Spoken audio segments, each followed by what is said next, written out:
Hello everyone, welcome to the webinar, Coming Changes to Soil Relocation in BC, and happy International Women's Day.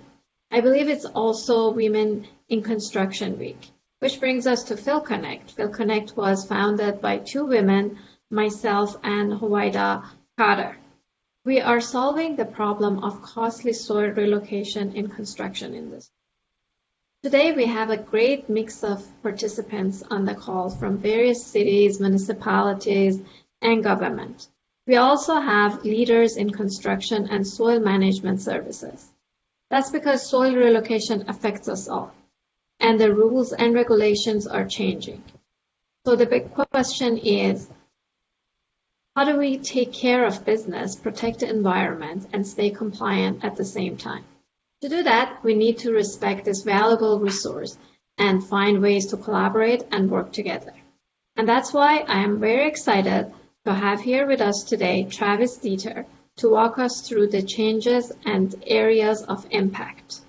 Travis Deeter is an associate and senior environmental scientist with Thurber Engineering.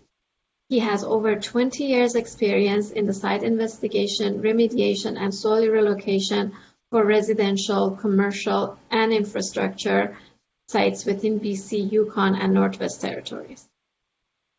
Now, without further ado, I let Travis to start the presentation, and we will have question and answer at the end.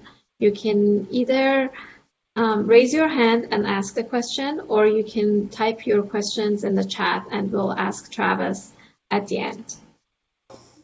Okay, thanks very much, Mana. And yes, definitely happy International Women's Day to you and Huwaida and all the other women out there watching. So we'll get going. So we are here today to talk about soil relocation and the changes that are coming down the pipe here.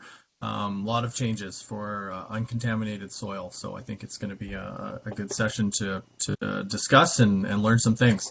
So where are we right now? What's the current soil relocation regime so we can understand what's really changing? So bottom line is there is no current regime for the relocating of uncontaminated soil, which is one of the reasons the ministry has come up with this process. Right now you've got variable municipal permitting processes, some unclear requirements, which can result in soil going to licensed treatment facilities unnecessarily, soil moving outside of regulatory requirements, which are typically municipal at this point. And then you also have unclear guidelines for commercial fill sites on what they can accept and what kind of testing regimens, density requirements should be needed. And that can result in fill sites requiring extremely stringent testing and regimens on there to even agricultural quality, which isn't typically what commercial fill sites are going to be used for. And then just to review, when we are referring to uncontaminated soil in the context of this relocation regime, we're meaning soil that's coming from a commercial or industrial Schedule II use land, but it does meet the land use standards that apply to the receiving site. So we're not really talking about soil that's coming out of a single family housing or townhome development. That's not captured under this new regime that's coming. So what is still changing? Of course, we had the intentions paper that came out last year, about a year ago now, that you may have been on the initial presentation that we did on it. So there were a lot of comments that went back to the ministry. They certainly considered those, and now they've released the final policy paper. And so these are some of the items that are still going to be changing under the new regime. So we're still replacing the current contaminated soil relocation agreements with tools that are better understood, such as waste discharge authorizations and approvals in principle. We won't be going into that too much here because that really is more about contaminated soil in most cases. Adding notification requirements for uncontaminated soil movements. So there still will be a notification process that has to be followed if you want to move soil that meets the threshold for being captured in this regulation. Going to be new testing requirements for moving that soil, creating a new class of fill site termed high volume receiving sites, and then there's going to be new enforcement tools for those who do not follow the rules. So we can split this really into these three categories here, adding notifications, the testing requirements, and then high volume receiving sites. So we're going to start with looking at notifications. So what triggers a notification? What does the notification consist of? Who has to provide it and when, and who gets the notification. So there are definitely some changes in here. Proposed process is going to be initiated if, number one, you have a Schedule 2 commercial or industrial use on your site. Remember, if you don't have that use, you are not captured in this regulation. And then the second trigger is, are you moving 30 or more cubic meters of soil? And that is a change, I should say, that 30 cubic meters. It used to be 10 cubic meters. So a little bit of a relief on there, but that's not really going to affect most development projects. So what's on the notification? It's going to include general information for the source and receiving sites. So there's a list of stuff, nothing too crazy in there, pretty standard information.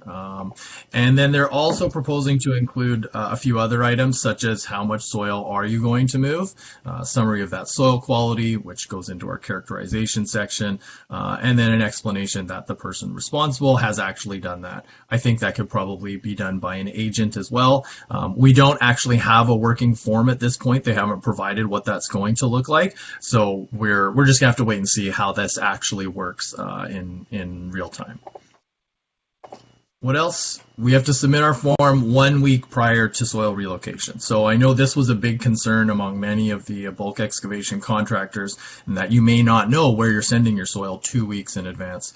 You still might not know 1 week in advance, but it is better than 2 weeks. So I guess we have to count that as a win, and we'll just have to work within these new guidelines. The form is going to be an online, no-fee submission, and now it's just going to go directly to the ministry. So you no longer have to contact municipalities or First Nations. No consultation is necessary. I know those were some big concerns brought up in the feedback. So they have listened, and they have reduced that to just, it's a direct form submitted to the ministry. You don't have to wait for any kind of approval from them to do it. You just have to make sure you do it 1 week before you move the soil. And that information is going to be stored on a separate database from the site registry. I know that was a concern by some people, that they were going to be tied into the Contaminated Site Registry. So this is supposed to be a separate public-facing database, and it's going to be accessible by basically everyone, municipalities, First Nations, and the public. So if a municipality does want to know what soil is being moved, they have access to that database, and they're able to look at that. Are there any exemptions from the notification? Well, there are some exemptions. Not required if you're moving that soil outside of British Columbia. You got to meet that minimum volume of 30 cubic meters, so that might provide municipalities mainly with a little bit more flexibility when they're doing some like roadworks and whatnot. Preload material. So basically, preload material is exempt. They don't want to capture preload in this. So as long as your preload was originally sourced from a site without a Schedule 2 use, then it's okay. You're not going to be testing that as you move it on and off properties, even if some of those properties turn out to have Schedule 2 uses during its lifetime of movement. Quarried material, given certain conditions. Now, I'm not going to go into all these conditions because you can see they're quite lengthy. So what I would advise, if you are a gravel quarry, go to the policy paper, have a look at this, see if you've already got some of these permits and approvals in place, and then you're away to the races at that point. Second big ticket item is characterization. So there is, without a doubt, going to be extra costs with this regulation regarding sampling. And you're even going to have to do this even if you've still got a site or if you've got a site that already has something like a certificate of compliance or a final determination. It's unlikely that the level of investigation that was done is going to meet these new per volume requirements as far as sampling density goes. So don't think just because you've got that really nice piece of paper from the ministry, which is useful for all sorts of things, that it's going to get you out of having to do this extra testing. You probably are going to have to do that testing.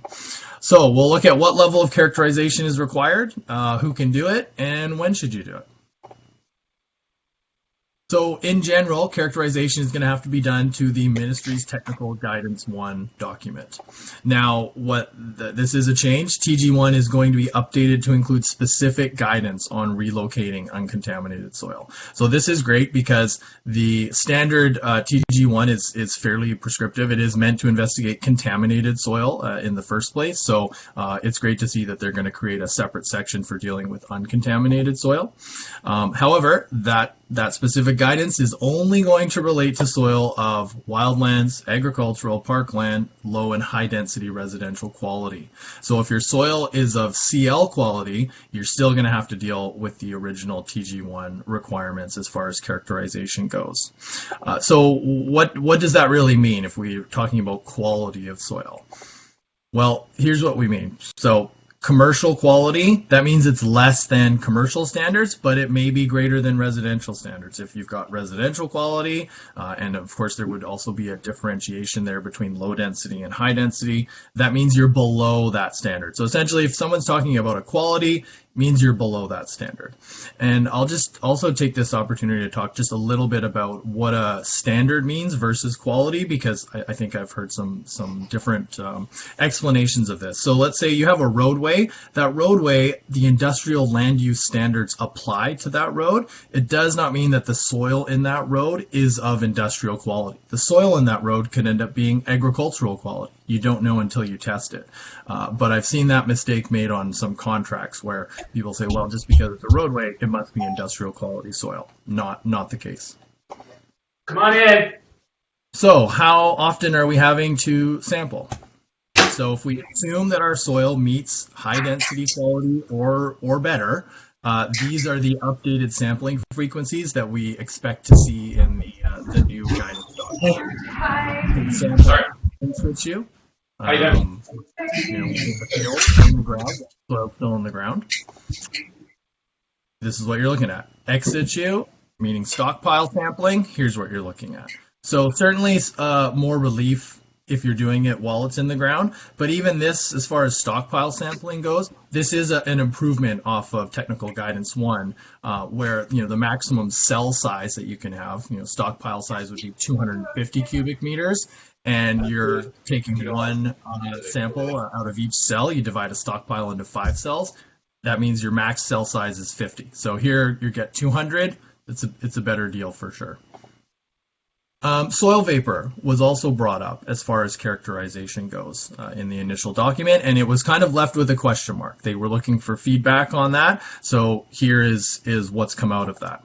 Soil vapor assessment will be required for sites with commercial or industrial quality soil, or for sites of any soil class where you have volatile chlorinated substances, such as a dry cleaner. So that's going to be important to note for people. Is there any specific requirements for vapor assessment? Not really. We're assuming that it's just going to be left up to professional judgment as well as the existing technical guidance on soil vapor investigation. But one area that there's a little bit of a gap in, and I'm not sure yet, we haven't received any information on how this is going to be bridged, is that there is no current guidance for assessing vapor in a stockpile of soil. And that makes sense because that soil's been dug up and just tossed onto a pile, and it's a lot less dense than it was in the ground. So a lot of vapors are probably just escaping into the atmosphere, but right now there isn't any way to investigate that, and yet if you have a stockpile of soil and it's captured under this regulation, you technically have to have that data in order to move it. So we'll have to wait and see how that develops as far as ministry guidance. So who should be doing this and when should you be doing it? There's really no set requirement, just as there isn't right now, but typically it's done by a qualified professional, and I think most fill sites will expect to see a report that is signed off on by a qualified professional. And a qualified professional is basically just someone with the appropriate technical expertise in the industry and is a member of one of a whole host of various professional organizations and societies. Based on this updated guidance, I think it's going to be most cost effective to characterize soil while it's in the ground. And these are just two of the numbers I pulled out of those tables. So for example, 2,600 cubic meters, there's no greater size in the stockpile one. So at that amount, you're doing one sample per 200. And yet if you're in the ground and you're over 10,000, and if you're greater than 10,000, some of those you're even allowed to have a greater sampling frequency, or I should say less a reduced sampling frequency. Anyways, obviously much cheaper and more effective to do it while it's in the ground. You get some additional benefits that way too. You're able to provide that soil quality in tender packages to bidders and get a little more certainty in your contract language and costing as far as soil disposal goes. So we move into the third big ticket item, high volume receiving sites. So what are they? A little bit of a review and changes from the intentions paper. So these are defined as sites receiving greater than 20,000 cubic meters of soil over their lifetime. And this is specific 20,000 cubic meters to commercial quality soil, okay, from Schedule 2 land uses. So that's what we're talking about. If you're taking soil from that single family housing, you're not captured in here. You're not having to register as a high volume receiving site. So they're still going to require soil management plans, but these are greatly reduced. And we'll look at the list of what was originally required and compare it to what is now. And it is a better scenario for sure. Your SMP will need to be developed by a qualified professional and then signed off by an approved professional with the Contaminated Sites Approved Professional Society. There are no more specific siting requirements. So previously that you couldn't have your high volume receiving site too close to another one. It couldn't be too close to an aquatic body. That's all gone. They now are basically just saying you have to comply with the existing regulations, which are seen as strict enough, such as the riparian areas regulation.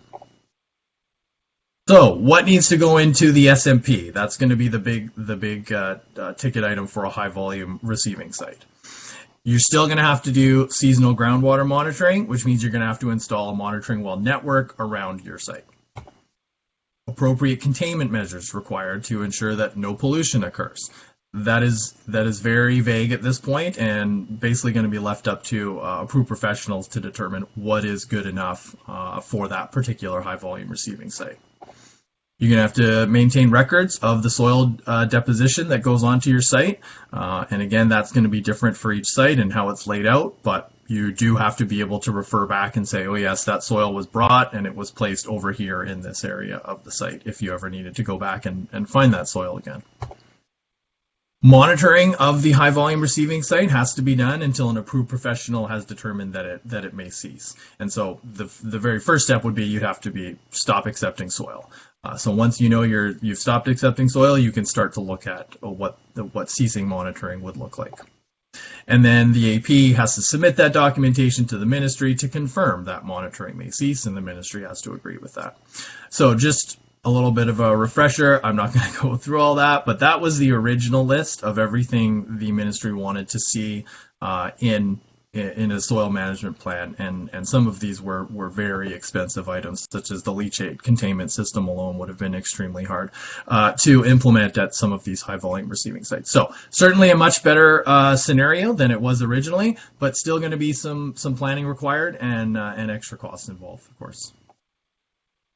So now, are there exemptions from high volume receiving sites? There certainly are. So as I mentioned before, if you've got soil that meets residential high density standards or better, then it doesn't trigger the high volume receiving sites. So there's a couple of ways to interpret that. If you are a fill site and you're only accepting RHD or better quality soil, even if it's coming from Schedule 2 land uses, if it's that quality, you don't have to count that towards that 20,000 cubic meter cap. And remember that the high volume receiving site only comes into play once you hit that 20,000 cubic meter lifetime amount. So if you don't ever plan to get there, then you don't have to worry about this. Or if you're only going to accept RHD quality, you're not going to have to worry about this either. Relocation of soil to infrastructure projects. So basically, if you've got an infrastructure project, a bridge, roadway improvements, that kind of thing, you are allowed to accept more than 20,000 cubic meters of soil, even if it's commercial quality or come from a Schedule 2 site. You're allowed to receive that without having to comply with the other high volume receiving site requirements. So you're not going to have to set up a soil management plan. You're not going to have groundwater monitoring networks in those areas. However, this does not mean that the soil being relocated to those infrastructures is exempt from the new regulation.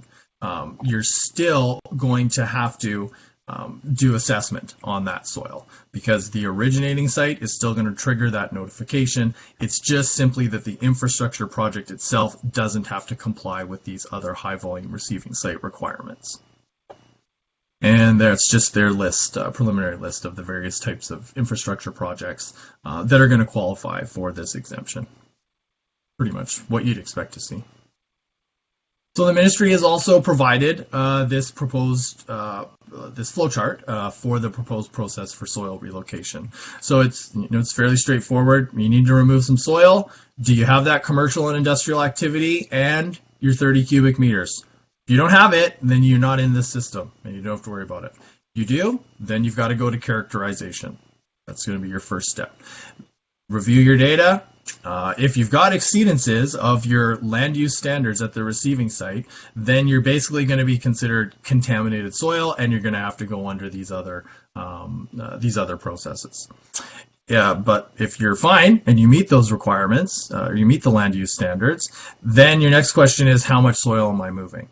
Now, I think this flowchart, if they're meaning, are you sending greater than 20,000 cubic meters at one time to a site, then that site would all of a sudden become a high volume receiving site. I'm not aware of any specific requirements for one specific job that if you wanted to move greater than 20,000 cubic meters, that there would be additional requirements. I'm not. I think this is maybe just could be worded a bit clearer.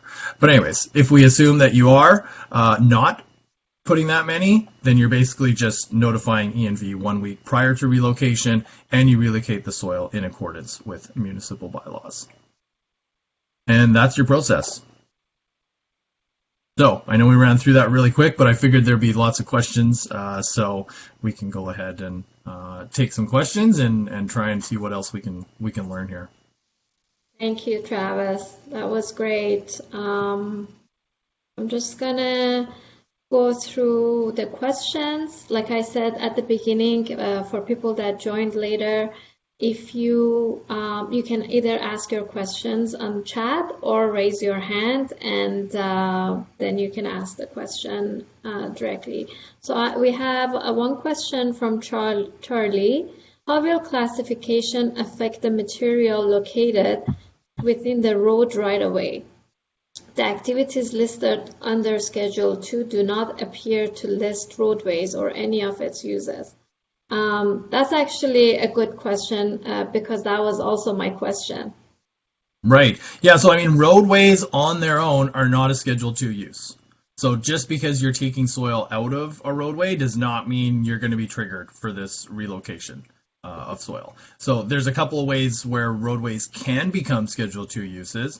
For example, there's a Schedule 2 use for a site that has been impacted by migrating contamination. That makes you a Schedule 2 use. If contaminated fill material, known contaminated fill material, has been deposited within that road, that is also a Schedule 2 use. So some of this is about how much you know about that roadway before you start working, as to whether you would be, know that you have to require that notification or not. But he's right. Generally, roadways on their own are not Schedule 2 uses. Okay. Are gravel or rock captured by this regulation? So that would follow that quarried materials slide that I had up earlier, and there are quite a few requirements. So that's a yes or no question as to whether it could or could not be considered to comply with this. If that quarry that it came from complies with that list of quarried material, then you're out. You're exempt from this regulation. But if they can't show that they are compliant with that list of exemptions, then if there is a Schedule 2 use on there, then they could get captured in this regulation. So it is certainly something I would encourage quarry operators to investigate further. Okay, thank you. And just a question about this recording.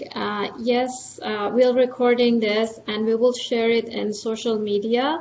So if you want to see the recording, you can follow us on social media, and we will have highlights, and we might have the whole recording in our YouTube channel later on. So the best is to just follow us.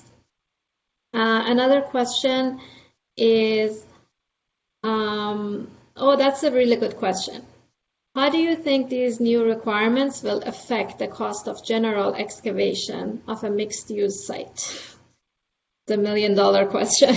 They're gonna go up. They're gonna go up. I mean, there's no way to sugarcoat it. This regulation is going to cause increased costs for the development and construction industry. municipalities. This is an extra level of regulation that was not there before. So it doesn't really matter that they're not charging a fee for this. The extra coordination work that's going to be required to be able to notify 1 week in advance, the additional testing requirements that are going to be required, and then consultant fees for people like myself. High volume receiving sites are certainly going to see significant increased costs for they're going to have to install these groundwater networks. There may be some containment measures that have to be installed depending on where it is specifically and what the approved professional thinks is necessary. And then you're going to have ongoing monitoring costs, which are not present now. So how much is this going to affect? I think every job and every fill site is going to be different. It's going to depend on the scale. You only do these characterizations once. So how big is your excavation? That's going to depend on, or that's going to determine how much it costs to characterize that site. Okay, there's another question which we discussed about this before. That was my question about the infrastructure projects that are exempt from this. And you mentioned on your slide that the party that has the material or excavating is not exempt. It's just the receiving if it's an infrastructure. So if it's a preload, does that count as infrastructure, or that's a different category as preload? I would say preload is its own thing, its own animal. Preload, they don't want to capture preload. They know that preload is necessary for construction all over the province, especially in the lower mainland and in some of our low-lying areas. So they don't want to capture that. So I think if you can say this is just preload material, that's fine. It can be moved from site to site to site. You're not going to have to characterize it. Okay. So I can see this, the industry, because the high volume, because the infrastructure project is not going to be designated as high volume receiving, it might make sense to try to, if you have suitable material, excavate it, take it to another project that is an infrastructure project, and if they can use the material is clean and the gradation meets the requirements, it will probably easier to do that. Then I can see that the dump fees are going up because of all these extra steps that high volume receiving sites are going to do to meet the requirements. Yeah. Well, we get lots of questions. I don't know if we can go through all of them, but let me see.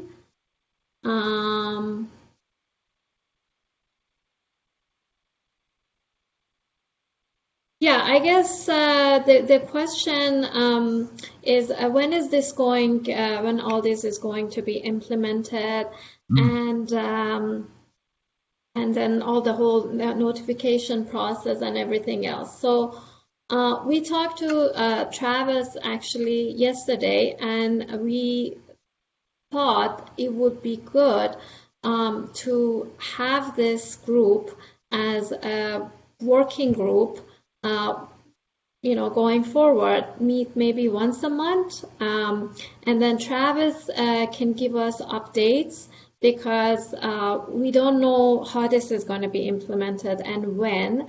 And you mentioned that the actual form that is going to be used for notification, we don't know how that's going to look like. And you mentioned maybe fall of this year.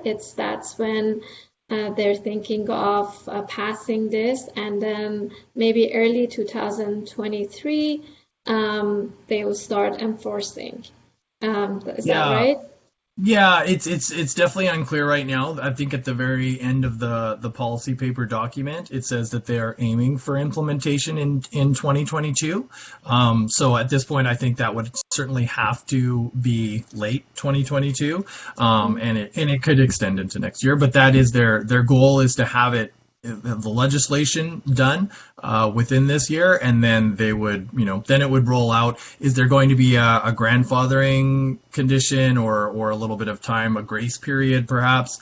I don't know. I would think so. I mean, this is a brand new regulation, so there's certainly going to be a learning curve for people. So I Yeah. would doubt that they would start heavy enforcement right away. I think they're going to let people, get used to this notification system, see how that works, allow construction companies to get used to having to identify their soil movement 1 week in advance. That's going to be a change.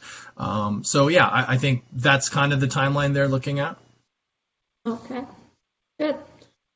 So, and we have a question here. Will Phil Connect help with compliance to these new regs? That's a good question. We also talked about that with Travis.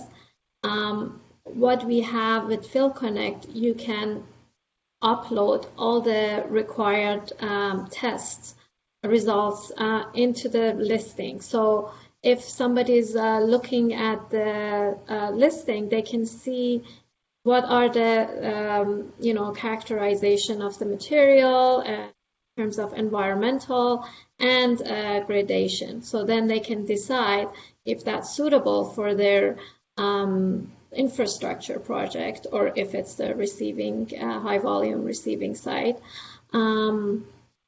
We will always have Travis to help us if anybody have any questions or help with their testing of the material. And we'll see. We evolve. We've been evolving in the last year with feedbacks from our members, and so we will probably help with this process. One thing that I found with this new regulation very interesting is the transparency of the soil movement, because you said that this notification, it has to be visible to municipalities and public. So if you have a big excavation site and you designate, you found a receiving site, everybody has to be able to see that, which is a big change, because right now I know a lot of companies like to keep that, private, and they have their own special dump sites. But that's going to be changed, and it's going to be visible. Anybody can go and see where the material is going from where to where. Mm-hmm. Yep. Another question. I don't know how much time we have. Time, right? Mm-hmm. Well, I'm just going to try to go through these questions, which there's a lot of them. If sand is relocated to a constructor's yard, who then wishes to use the material on multiple sites, who or could do this? So I guess if you have a yard and you want to receive material, I guess this kind of like a transfer station. That's a good question. How does the transfer stations fall into this? Is that... Well, so I guess I'm not totally clear what they mean by moving sand. So is this like sand that's being used as preload material, or is this sand that they intend to use as like for construction purposes? For construction. Yeah. Okay. And has it like come out of the ground from somewhere? Or has this been like purchased from a yard, or because it's all about like the trigger is all about the source site for this material.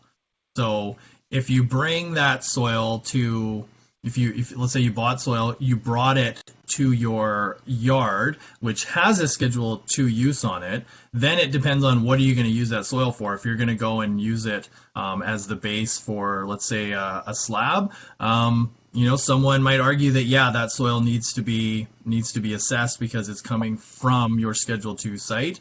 That's almost one that seems like it's a bit of a hybrid of preload versus use on a site, because if the source site where it originally came from was not a Schedule 2 use, then just because you temporarily moved it to your yard, it's stayed, in one area. It's not like you've put it in the ground, so it shouldn't have been impacted by anything on your yard. Now you're moving it somewhere else.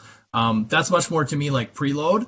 But these are definitely the types of scenarios that, are going to be site specific, and approved professionals and qualified professionals are going to have to exercise some judgment on whether is that notification triggered or not. It's also something I think that, like the working group that Mana's talking about, where we should be able to collect these questions together and then bring them to the ministry and get some feedback on that. Because again, brand new regulation, there's definitely going to be some scenarios that don't fit the actual policy paper itself, and we're going to have to make some decisions on and get some feedback from the ministry on. So that's a really good one.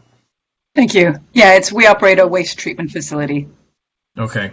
Yeah. So that would certainly have a Schedule 2 use in it somewhere, I imagine. So that would definitely be a good question for the ministry.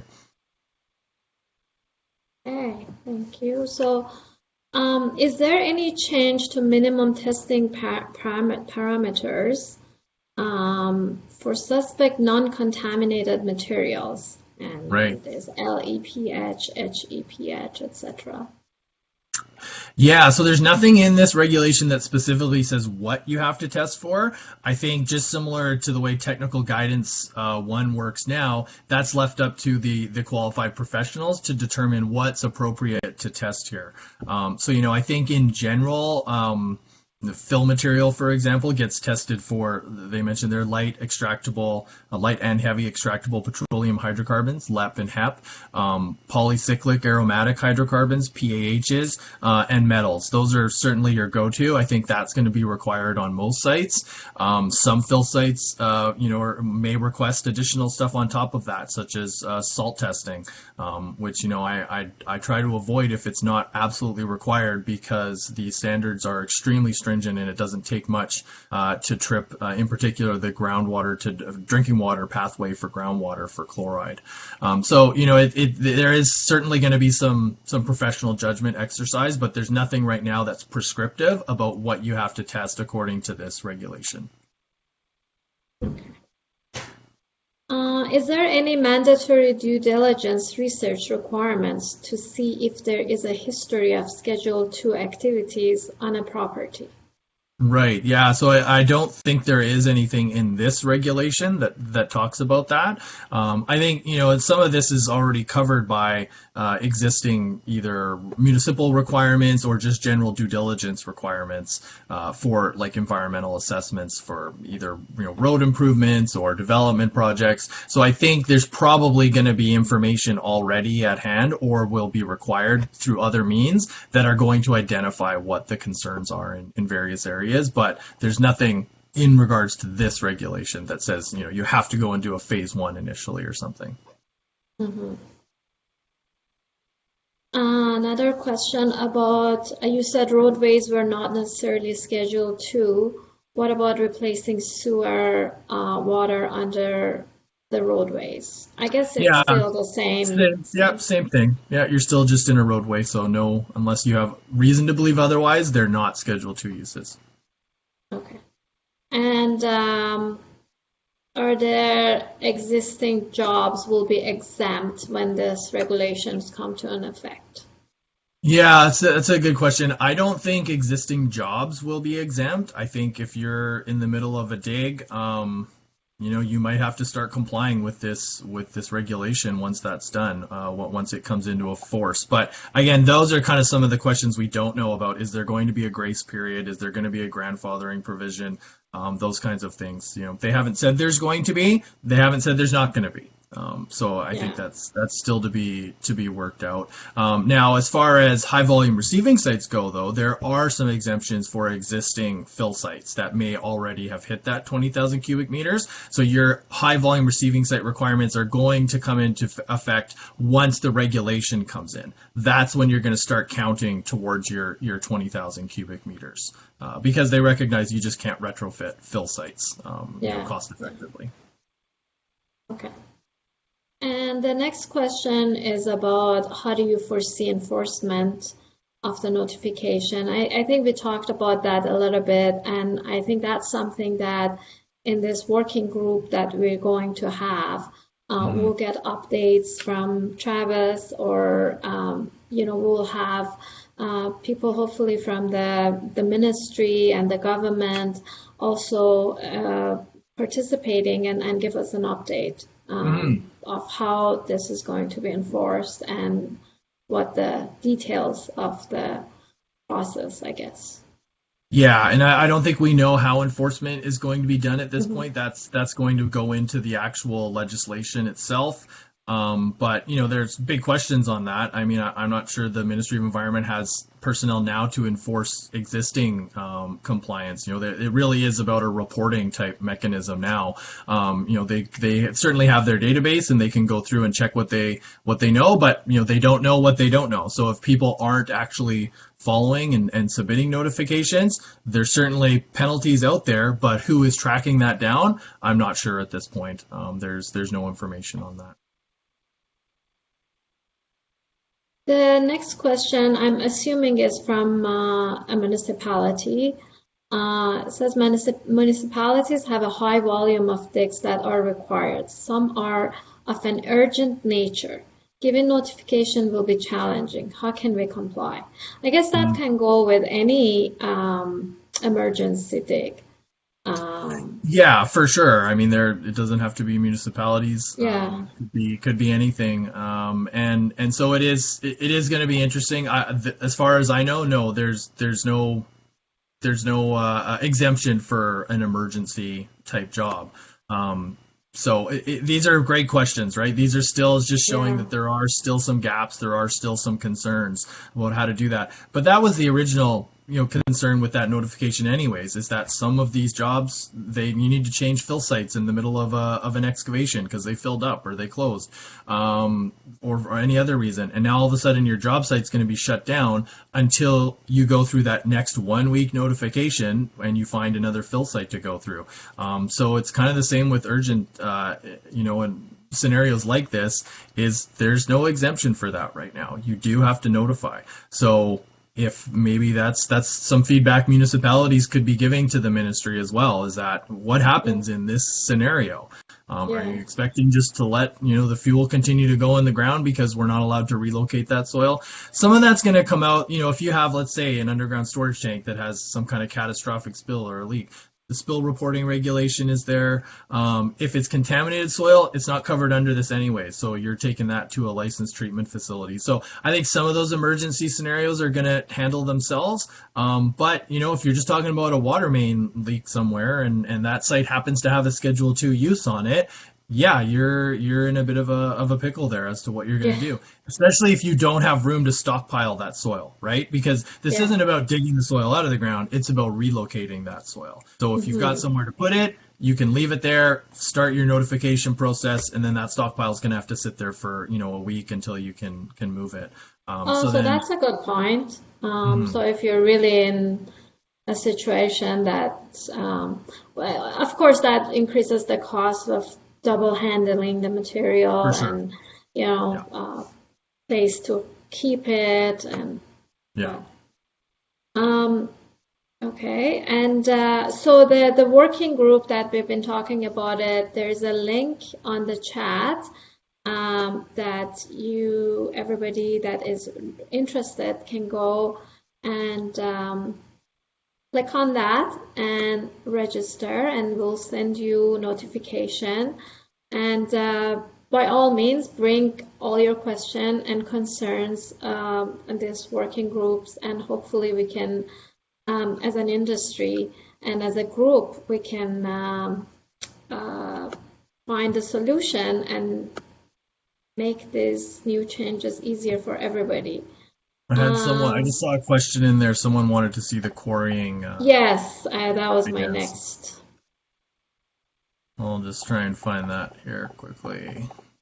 And we will have a blog on our site, which will have a summary of this presentation and some of the slides. So if you're interested, you can check our blog in a week or so.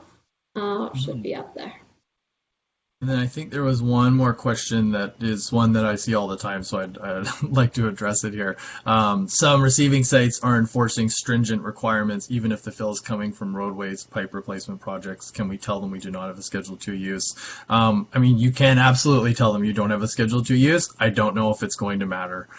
Fill sites do seem to be just putting their own requirements on things. That may be one of the silver linings out of this regulation, is that once there's one concise document that people can point to, hopefully all the fill sites are going to get on the same page as to what they require.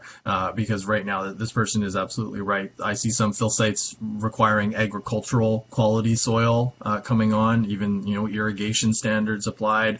Others are low density residential, which isn't too bad, and others are actually commercial quality because they're an industrial zone site and can certainly accept soil there. So yeah, it's unfortunately you're kind of at the fill site's mercy here. It would be nice if that's something that the whole construction industry and development industry can kind of start talking about. Is should we be meeting agricultural requirements just to send fill to a site that's going to get developed for whatever use? Very unlikely you're going to be developing it for agricultural use. So that would be a great one if we could get fill sites to stop asking for that one. Okay. So we've got the query, and then there's a question about where you can see this policy paper. And I see Claire, thank you, Claire, for putting the link. I'm not sure if that's because it says intention paper. I think intention paper was the previous one. It was, then, yeah. Just posted the newer one. Sorry for confusion. Yeah, the newer one. It's at the end of the chat now? Yeah. The last one in the chat is the intention paper, I think. Oh, I'm sorry. Yeah, it is on that. I think the one you had before is the final direction. So. Oh, dang. Yeah, okay, there it is. Thank you. So yes, you can go ahead and read that. And actually the reason we asked Travis to come and help us is that I personally read it myself, and it was really hard to make sense of it. It's very we're thank Travis for making it easy for us to explain. Did my best. Yes, no, that was still great. Complicated. Still some uncertainties out there. Yeah, it's complicated. I was reading and I'm like, I don't know. Am I getting this right? It's kind of a bit vague. So thank you so much. And I know that we're still working on what date exactly this working group might be, but I think we're planning monthly, maybe second Wednesday there, but that could change. But if you sign up to that or go to that website, then it'll be able to give you a proper calendar invite. Yes, so second Wednesday monthly, 12 to 1 p.m. By all means, join and share your perspective and process solutions, and hopefully we can pass this on to the ministry and the policymakers. Yeah. If there's no other questions, we can wrap this up. And thank you again, Travis, for your time. Yeah, no problem. Happy to be here. For joining us today. If you have any more questions or comments, you can email myself or Travis. I think Huwaida put the contacts here. These are the contacts for myself and Travis. And like I said, we will have this presentation uploaded to our YouTube channel. So check for Phil Connect YouTube channel, and we'll have blogs and all the other stuff. Yeah, great. So thank you so much. No problem. Thanks for having me. Yes, thank you. Thanks, everybody.